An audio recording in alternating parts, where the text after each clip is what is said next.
Hello everyone, this is my overview/review of the Batman Miniatures game character Arrow from the TV series. Now, I'm doing this review while it's somewhat fresh in my mind and I can talk about different ways to use this character and the rules that he brings to the table.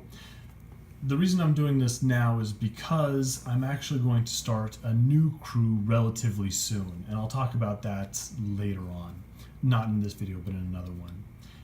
I know that I am actually not that experienced a player. I know that I don't have the background in the game to talk in depth about the strategies and ways that you can use this character and how he fits in to the game as a whole, but I figured no one else has done a review of this particular model. So even if I am not the best person to do it, I can still provide some insight. I can still give you a quick rundown of what he's like to use and to face on the table, and hopefully that'll be helpful to someone. Now, what I was going to do first was I was going to talk about his abilities, his character card, his stats, that kind of thing, and his uses in the game. Then I'm just a big fan of the TV show, so I wanted to share my favorite quote from him from the TV show, and then I'll actually talk about the model itself, what I think of it, and what my experience was painting it. So that's how this review will go, and probably how any future reviews will go. So the first thing we're going to talk about is his use in-game and how he performs. Now, we'll start with the character card. And the thing that really jumped out at me at first is his reputation cost. At 125 rep, that's really expensive. It makes him one of the more expensive leaders that you can pick up. And it's not, as a new player, it was not exactly clear why he cost that much. His stats were okay, they're pretty good, but he certainly wasn't a monster like Killer Croc or Bane, or he wasn't Batman, so I wasn't sure why he cost that much. And there's a bit of sticker shock as far as that goes. Having played a few games with him, I can say that he is really, really good. His skills and his weapons and his stats, the ones that matter, it makes him perform very well on the tabletop. I've never lost him during a game, and while he hasn't always been my top performer, I've never felt like, I really wasted a bunch of rep putting that guy in my team. So I don't feel like I've been put at a disadvantage by including him in the crew. So is his reputation overpriced? Is it cost efficient compared to other models in the game? I really don't have the background to be able to say that definitively, but I haven't found him to be a handicap.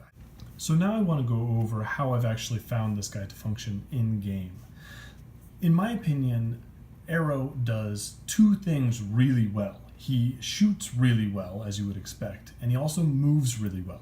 He's also a pretty good defensive character. I'll get to that at the end, but for now I want to talk about how good he is at shooting. The big news is that he has a special trait called Multifire, which means that when you spend 2 special counters and you don't move, he gets to add 2 to the rate of fire of his ranged weapons. Now, the rate of fire of all of his specialty arrows is 1, but that still means he gets to kick out 3 shots a round, which is great. And then combine that with pretty much all the good shooting rules that you can think of, it means that he is very reliable and he can produce a frightening amount of damage. So first off, he has Master Marksman. Now that's a change, that's an errata to his actual character card that you may have gotten with the model. On his model it says Weapon Master Bow, which is +1 to hit.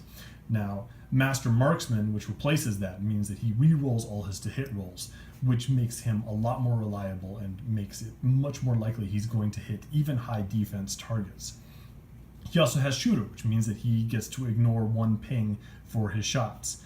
His arrows do blood damage, and for a crew that's predominantly going to be cops and other free agents and people that do stun damage, blood damage is fantastic, especially if he gets a really nice round of shooting off and manages to put 6 blood on someone. Then he can just take them off the board immediately and you don't have to think about them at all. More frequently, you're going to end up causing 4 blood to a character, but that's still really good. That'll take out a lot of henchmen and it will leave damaged people. It'll take damaged people out, and it will make them vulnerable to getting picked off by someone like John Diggle or Flash's Speed Force Lightning or something like that later in the game. So it's still really good. Now, his arrows are also mechanic, so they'll always wound on a 3+. That's really nice as well. They're not firearms, they don't wound on a 2+, which is even better, but they also ignore bulletproof vests, which really concerns people like Bane crews or cop crews, people that rely on those bulletproof vests to move around and not get shot. Initially, I thought I'd want him down with the rest of the crew at ground level, firing his arrows as he moves, because too often in battle reports and things, I've seen people move characters up to the tops of buildings and then have people move away from them, so they're stuck without any shots. But honestly, I really like Arrow up on a building. First off, it means it's hard for people to get to him. They can shoot at him, but as we'll see later, that's not very easy to do, especially because he has stealth and he can only be seen within 20 centimeters if he's not under a light source himself. But because he's up on an elevated position, it means he can cover a large area. Now, if you've picked out an area that has a lot of the enemy's objectives or a lot of your objectives, places that you know you're going to be or where you know they're going to have to advance to, that's really good news, because now your opponent has a choice. They can either hide, they can hunker down and stay away from his line of fire, and then they're not accomplishing what they want to accomplish, or they can try and rush out and they can brave Arrow's multifire, which is very punitive. Now, sometimes it doesn't work for you, but you have to make your opponent take that chance, whether they're going to run anything valuable into his, I want to say crosshairs, even though his bow doesn't have them, but you get the idea. Also, when you're up on a building looking down, you are less likely to have pings in the way. Your angle will be such that your opponent may get one intervening piece of terrain, so you can have just one ping, which you can ignore with shooter. If you're on the ground level, it's a lot more common to have multiple models and pieces of terrain in your way. So being up above, yeah, you might still get that car or whatever, but you're not going to get lots of those things, which makes your shooting a lot more effective. So he works really well both for putting damage on people and for area denial. Now, the second thing about him is that he moves really well. So unlike a lot of those characters where if they're stuck on a building, that's where they are. Deadshot comes to mind. If he's stuck up on a building and you move away, now he's got to find some really slow way of going at you. Arrow doesn't have that problem.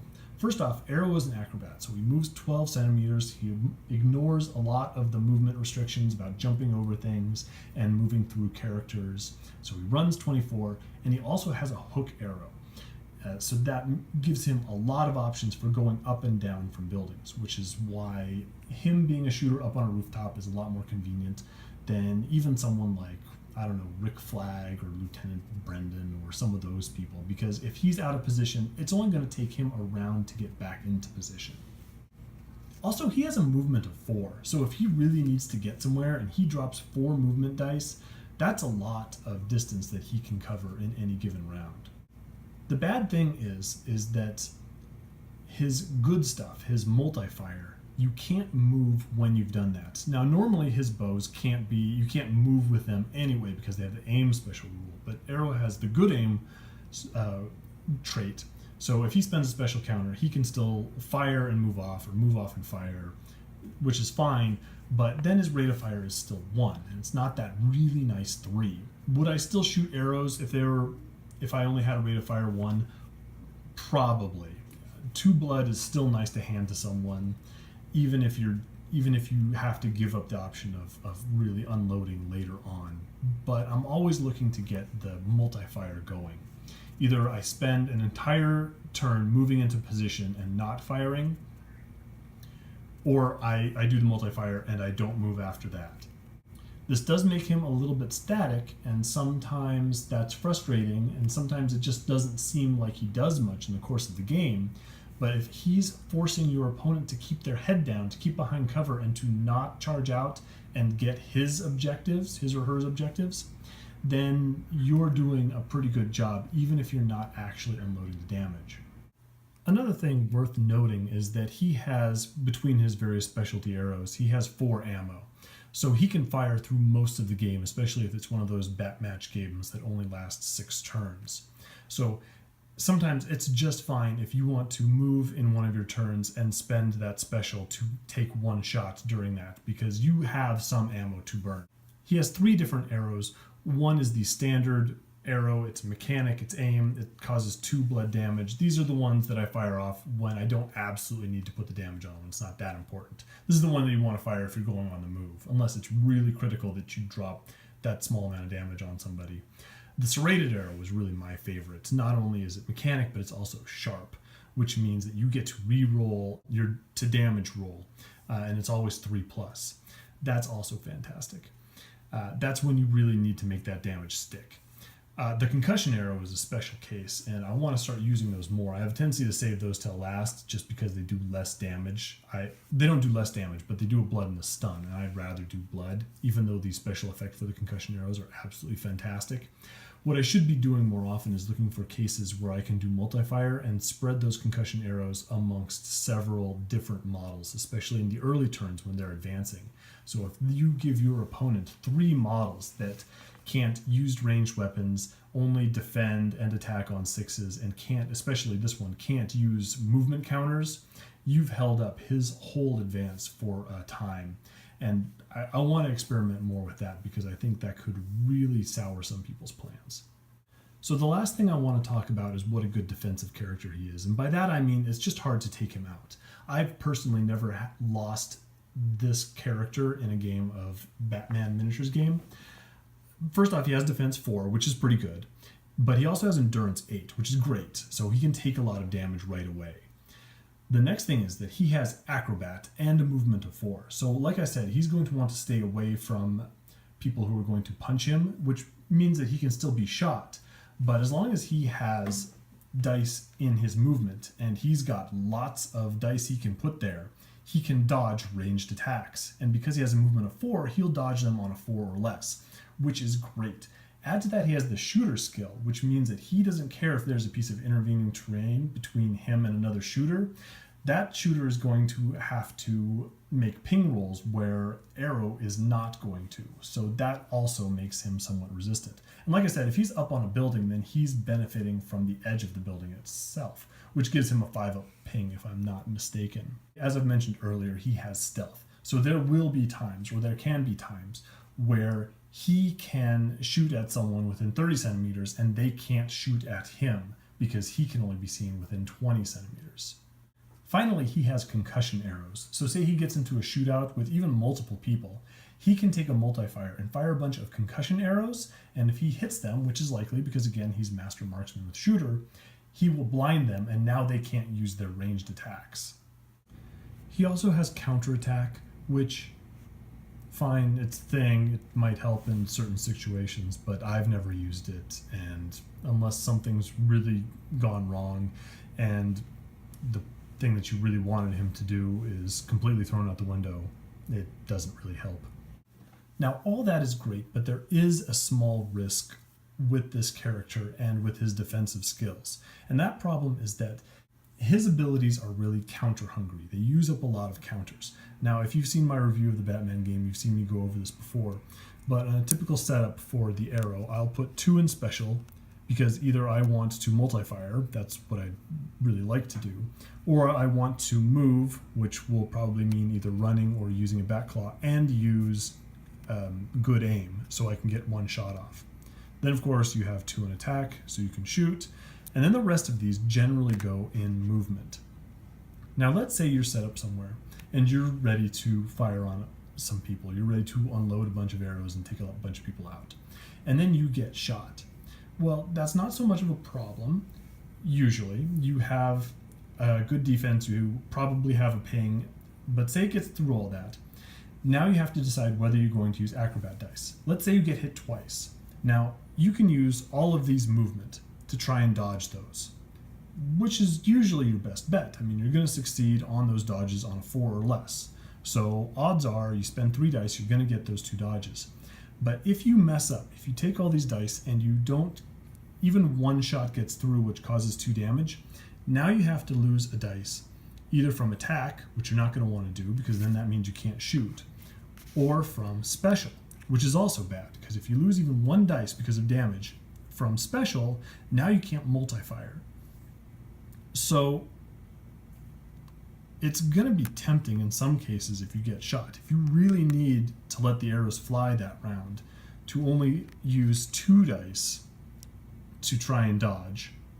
And then if you do happen to take some damage, you can take it from your movement. And there's still a danger with that, because these 2 dice that you use to dodge, if they both fail and you take 4 damage, what I'm saying is that because it takes basically 4 dice to do your shooting, taking damage is a really bad thing. And even though you have a lot of skills to defend against it, if things go wrong, you can lose your attacks. You probably won't lose the character, but it can still mess up your plans in a big way.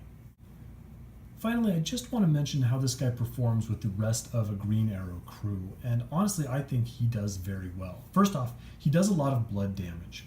So even if you have characters that don't necessarily do a lot of blood damage, he is always there to provide that instant kill threat.